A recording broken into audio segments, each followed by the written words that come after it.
Spoiler warning. I'll be talking about the first episode of Data Live Season 4. And if you haven't seen the episode yet, then I suggest you watch it first and then come back here. Okay? Okay. Now as the episode begins, we get to see a spirit being tied to machinery, and we have an organization who is studying on the said spirit as a bunch of Kurumi clones enter the room, and basically wiping out everyone who was trapping the said spirit, in which I am probably certain those were bad guys. Or maybe not, I don't exactly know. But as we see the original Kurumi watching from the distance, she says to herself that she has finally found what she has been looking for. A girl named Sister, which is the name of the spirit trapped in the facility. We then get to see the opening, and I think this is a me thing, but it feels weird seeing the opening without hearing the dialogue about the world and stuff. I guess I was just used to hearing that in Data Live openings, and just witnessing the fourth one without dialogue, I was just shocked, but overall I loved every second of it.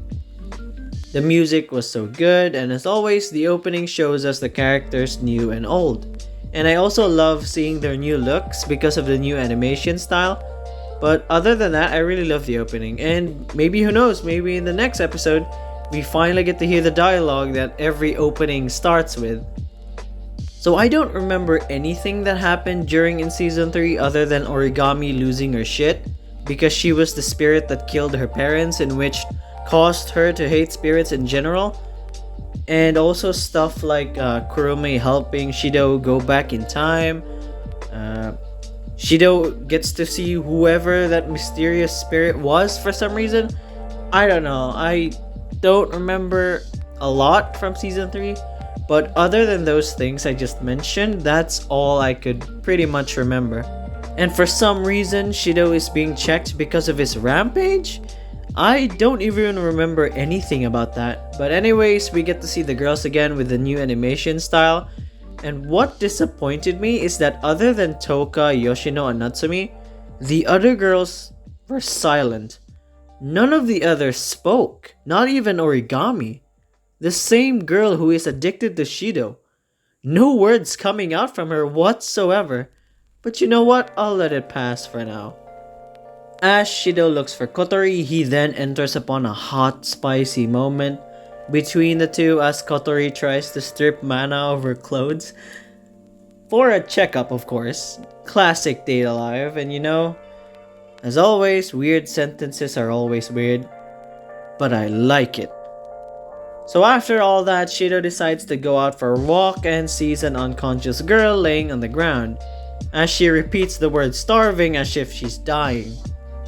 He then gives her a piggyback ride, and of course she tries to do some itchy stuff, as she asks Shido if he's a boob or a butt person. Again, classic Data Live. But the one thing that bugs me is that Nia Honjo, the name of the girl, kinda reminds me of Toka. Just that she's a manga artist. But okay, I'm hearing you out. This is the first episode. Maybe this moment is just a one-time thing. But I don't really know. It's also cool hearing the soundtrack again. It's so nostalgic to me. So, okay, Shido works for Nia Honjo for the entire day, and as thanks for giving her a good meal and not to mention helping her with the manga chapters, she wears a maid outfit just because of that. And you know what? I should have seen that coming, to be fair, but I still find it pretty funny how she complains about having small boobs and her just bullying Shido. She then reveals herself to be a spirit as she expects more reaction from Shido. It's kinda cute, to be fair, how she has a thought such as this. So she tells Shido on how she learned about his identity and mission to make spirits fall for him, as her angel Raziel basically tells her events happening in the world and that whatever things written on it becomes true. I just love how she then uses Raziel to just snoop at Shido's past manga creations, and seeing his embarrassed reaction after she says herself how embarrassing they were, that was just hilarious to me. So they then go on a date as Kotori then says her iconic line, さあ、私たちのデートを始めましょう。 and everything that happens onwards is just pure nostalgic for me. I just love every option when it comes to what Shido has to say or do. Like, we see the first three choices, and the third one is basically, oh, those clothes will be fun to take off later. And the fact that the staff once again are in conflict with each other on what Shido should say was just really fun. It's just pure stupid and ecchi, and I am so happy right now that I'm watching another season of Date A Live. I love how they also went with option 3 and have a logical conclusion as to why it's the best choice. I mean, they're not totally wrong, as she clearly humors Shido afterwards. And basically, she already knows about everything. About Ratatoskr providing the choices, and that Kotori is watching as she calmly poses for them. So they both go on a nice simple date, but Nia was the one doing all the moves. She was doing the initiative. It was clear here that they really enjoyed each other's company and they were having fun on their date.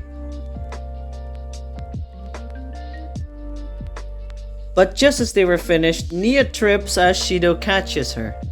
When Shido was about to seal her, she stops him right on his tracks only to say she only likes 2D men. And that really cracked me up. I was expecting her to say something deep or something like she didn't really felt anything from the date. But just seeing her serious face and hearing her say she appreciates 2D was so great. It really caught me off guard, and the episode just ends there. This was a fun episode, to be honest. We get introduced to Nia Honjo as one of the new characters that would play a huge role this season. Knowing her was pretty fun. I love all her interactions with Shido. The animation looks good. The jokes were funny. I have no complaints about this episode, and I'm just excited to see where the story will go. There's a lot of ecchi scenes as always, since it is an ecchi anime, and I'm fine with it, since that's one of the show's genre. Now, if I were to rate this episode, I would give it a 9 out of 10. The ecchi scenes are pretty good, the animation is fine. I'm just sad to see that a few of the girls never got to speak this episode. But hey, there's still a lot of episodes to come, so they might get their fair share. But for this one, yeah, I'm just gonna rate it as it is. So that's it for today's reaction or review. I hope you guys enjoyed it, and I'll be seeing you next time. See ya!